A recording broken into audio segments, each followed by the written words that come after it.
going to pursue. Motivation, set goals. It's actually more complicated than that. You know, I showed you that little oval diagram with, you know, desired future and unbearable present, so to speak.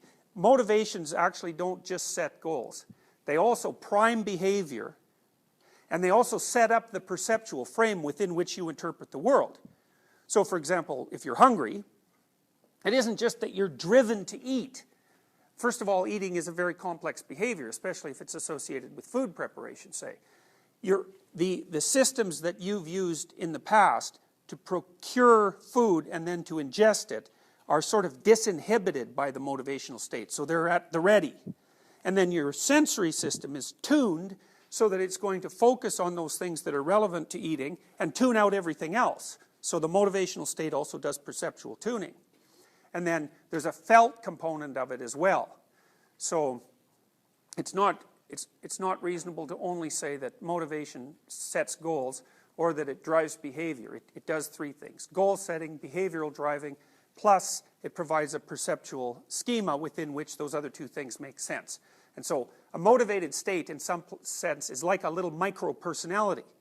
It's only got one aim. It's sort of a one-eyed micro-personality, you know, so it's only aiming at one thing, but it still has all the other aspects of personality.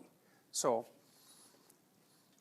sort of, you know, for me that aligns nicely with the psychoanalytic idea that, you know, you're a loose aggregation of multiple fragmented personalities. You know, they're sort of coherently tied together at the highest level of analysis, but they can go off and do their own thing.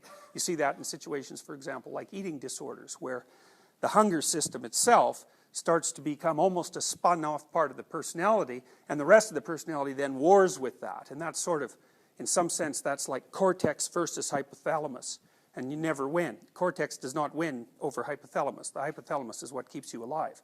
So it's one of the things that keeps you alive. You could do without your cortex, but you cannot do without your hypothalamus. And the connections stretching upwards from the hypothalamus, which is a very old brain area, are much more powerful than the connections coming down from the cortex to modulate the hypothalamus. And that's another indication of just exactly who's in charge when the chips are down.